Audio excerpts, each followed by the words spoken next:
BJP का कार्यालय फूंक दिया जैन जी ने। सड़कों पर उतरकर बीजेपी का कार्यालय फूंक दिया। तस्वीरें आप देख सकते हैं। लद्दाख में पूर्ण राज्य की दर्जा दिलाने की मांग को लेकर के ये प्रदर्शन हो रहा था। छात्रों पर लाठीचार्ज हुआ। बीजेपी कार्यालय में ही आग लगा दी गई। तस्वीरें आप देख सकते हैं। बहुत सारी तस्वीरें हैं दोस्तों, लेकिन सवाल यह है कि देश का सबसे शांत इलाका लद्दाख, वहां पर भारतीय जनता पार्टी को लेकर इतना गुस्सा क्यों, इतना उबाल क्यों आखिरकार मोदी सरकार के खिलाफ इतना गुस्सा सड़कों पर दिखाई दे रहा है कि बीजेपी के कार्यालय में ही आग लगा दी गई। 4 प्रमुख मांगे हैं, एक एक करके हम आपको सब बताएंगे। साथ ही इस आंदोलन के सबसे बड़े चेहरे वांगचुक ने बाकायदा जो बातें कही हैं वो भी हम आप लोगों को सुनाएंगे। जिन पर 3 इडियट फिल्म बनी थी, उनका बयान बाकायदा वायरल हो रहा है, वो भी हम आपको दिखाएंगे, क्योंकि वो इस आंदोलन के सबसे बड़े चेहरे हैं। भूख हड़ताल पर हैं, मगर तस्वीरें मोदी सरकार पर सवाल खड़े कर रहे हैं, डरा रही है कि जैन जी सड़कों पर उतर आए हैं और लेह में छात्र मोदी सरकार के खिलाफ प्रदर्शन कर रहे हैं। और तस्वीरें देखिए दोस्तों, प्रदर्शन के दौरान छात्रों को पुलिस से झड़प होती है। तस्वीरें आप देख सकते हैं। गाड़ियों को आग के हवाले कर दिया गया है। लेकिन अब सवाल यह है कि कभी कश्मीर तो कभी मणिपुर तो कभी लेह, इस तरह का तनाव क्यों दिखाई दे रहा है?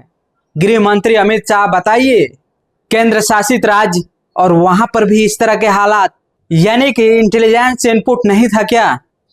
और ये तस्वीरें बताती हैं दोस्तों कि सोनम वांगचुक के समर्थन में बहुत सारे छात्र जो सड़कों पर उतर कर आए हैं। इस बीच प्रदर्शनकारियों को पुलिस के साथ झड़प होती है, पुलिस पर पथराव होता है। बाकायदा आप देख सकते हैं कि कैसे सीआरपीएफ के गाड़ी को भी फूंक दिया जाता है। ये जो आप तस्वीरें देख रहे हैं, सीआरपीएफ के गाड़ी को भी फूंका जाता है। लेकिन बड़ी बात यह है कि इस आंदोलन प्रदर्शनकारी जो आंदोलन कर रहे थे, बीजेपी के दफ्तर के बाहर प्रदर्शन करते हुए बीजेपी के दफ्तर को ही आग के हवाले कर देते हैं। अब ये प्रदर्शन क्यों भड़का, कैसे भड़का और क्या मामला थी, वो भी निकलकर सामने आ रही है।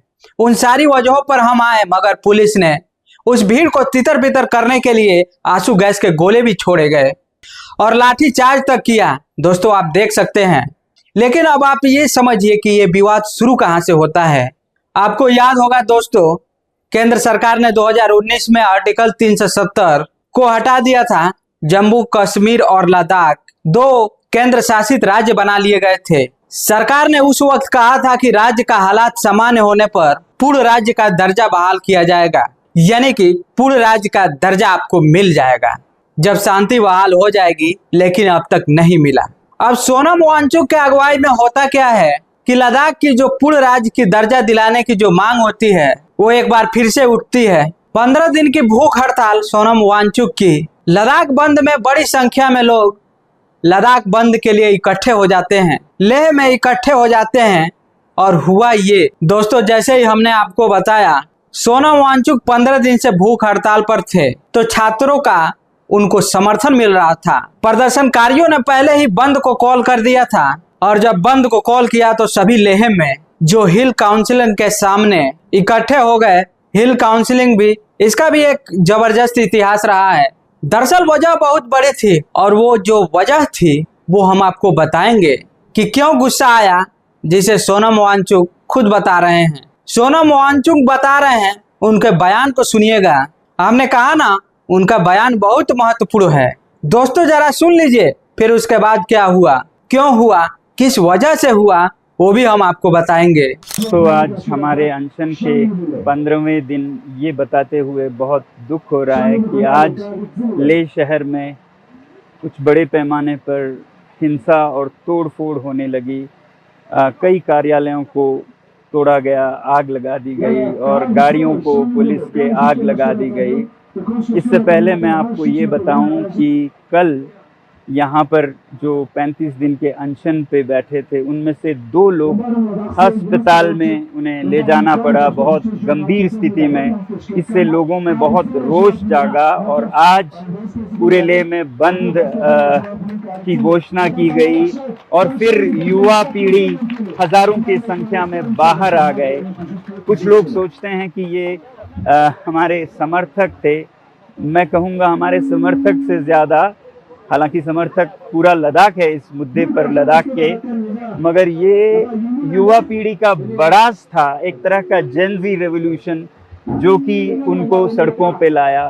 5 सालों से वो बेरोजगार हैं, एक के बाद एक बहाने करके उन्हें नौकरियों से बाहर रखा जा रहा है और फिर लद्दाख को संरक्षण नहीं दे रहे हैं। मैं हमेशा बोलता आया हूं कि ये नुस्खा है समाज में अनरेस्ट का, सोशल अनरेस्ट का, कि आप बिना काम काज के युवा को रखें और उनके जो लोकतांत्रिक अधिकार हैं उनको भी छीन लें ना। आज यहाँ पर कोई लोकतंत्र का मंच नहीं है और 6वां शेड्यूल जिसकी घोषणा की थी, वचन दिया था, वो भी नहीं माना गया। फिलहाल मैं इनमें नहीं जाना चाहूँगा। मैं अपील करता हूँ लद्दाख के युवा पीढ़ी से कि वो जो भी हो इस रास्ते पर न चलें, हिंसा के रास्ते पर।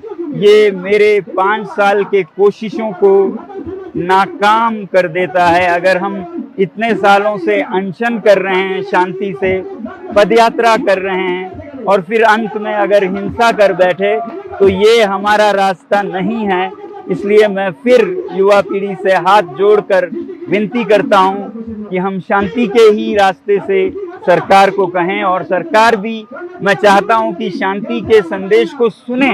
जब वो शांति को अनसुनी कर दें, 1 बार अनशन, 2 बार अनशन, 5 बार तक अनशन करे कोई, ले से दिल्ली तक पैदल चले आए शांति से और उसका भी कोई अनसुना कर दे, तो फिर इस तरह के हालात आते हैं। इस समय मैं सरकार से कहूँगा कि वो संवेदनशील हो लद्दाख के बारे में और युवा पीढ़ी से कहूँगा कि वो शांति के रास्ते पे चले। मैं पूरे देश से ये बताना चाहता हूँ कि ये रास्ता मेरा दिखाया हुआ नहीं है, ये उनके बड़ास का एक परिणाम है, मगर ये बड़ास निकालने का समय नहीं है। शांति से, ठंडे दिमाग से सरकार के साथ वार्तालाप करने का समय है। आज बस इतना ही, अभी बस इतना ही। बहुत बहुत धन्यवाद। जय हिंद। ज्यादातर लोगों को मालूम नहीं होगा, इसलिए हम आपको बता दें कि लेह हिंदुस्तान का सबसे शांत इलाका है। कोई अपराध की घटनाएं यहाँ नहीं होती हैं, जेल खाली पड़े होते हैं, भाजपा का दफ्तर भी फूंक दिया गया। ये बड़े खतरे का निशानी तो नहीं है, लेकिन हिंसा किसी भी समस्या का समाधान नहीं है। 4 प्रमुख मांगे हैं, एक एक करके हम आपको स्क्रीन पर दिखाएंगे। जिसमें पहला है लद्दाख का पूर्ण राज्य का दर्जा, और दूसरा है 6वीं अनुसूची के तहत संवैधानिक सुरक्षा, और तीसरा है कारगिल और लेह अलग लोकसभा सीट, और चौथा है सरकारी नौकरी में स्थानीय लोगों की भर्ती। तो दोस्तों ये 4 मांगे हैं। अब गुस्सा क्यों फूटा?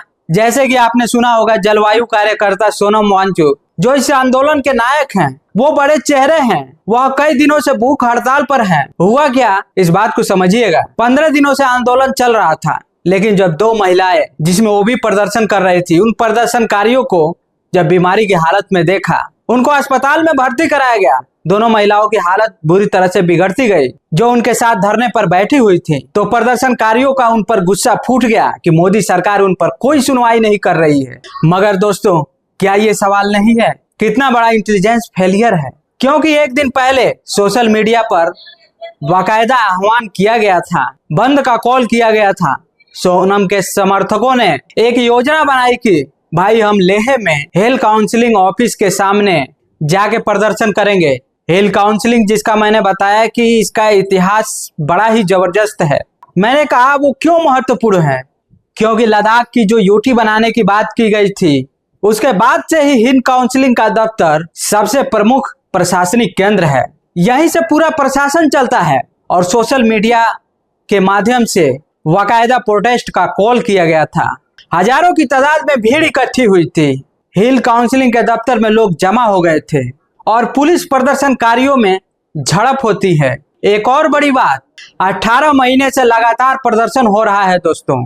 18 महीने से एक एक पॉइंट को दिखाया जाएगा। समझिएगा क्या 18 महीनों से, क्योंकि मार्च 2024 से 21 दिन का आमरण अनशन, केंद्र से वार्ता का आश्वासन दिया। सितंबर 2024 पदयात्रा लेह से दिल्ली, राजधानी के बॉर्डर से गिरफ्तारी। अक्टूबर 2024 दिल्ली में अनशन, केंद्र ने दोबारा वार्ता और आश्वासन दिया। अक्टूबर 2024 लेह में 16 दिन का अनशन, केंद्र ने फिर वार्ता का आश्वासन दिया। फिर आता है अगस्त 2025, कारगिल में प्रदर्शन, विपक्षी सांसद व नेताओं का समर्थन मिला। फिर आता है सितंबर 2025, लेह में पिछले 35 दिन से अनशन जारी, स्थानीय संगठनों का समर्थन मिला और हालात बिगड़ते हुए दिखाई दे रहे थे। तस्वीरें इस बात को बयां कर रही है। ऐसे में बड़ा सवाल ये कि मोदी जी, अमित शाह जी, इस हिंसा का कौन जिम्मेदार है? और हम फिर कह रहे हैं, लेह बहुत ही शांतिपूर्ण इलाका है और ऐसे में वहां पर ये हालात बिगड़ रहे हैं, तो ये ठीक नहीं है।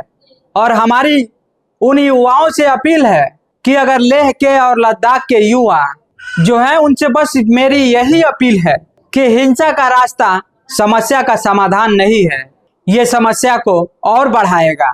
अपनी बात को अहिंसा के तरीके से रखिएगा, जैसे गांधी जी और सोनम वांगचुक सबसे बड़ा प्रतीक है। अगर आप इनको मानते हैं तो इस मुद्दे को लेकर आपकी क्या राय है, कमेंट बॉक्स में जरूर बताइए।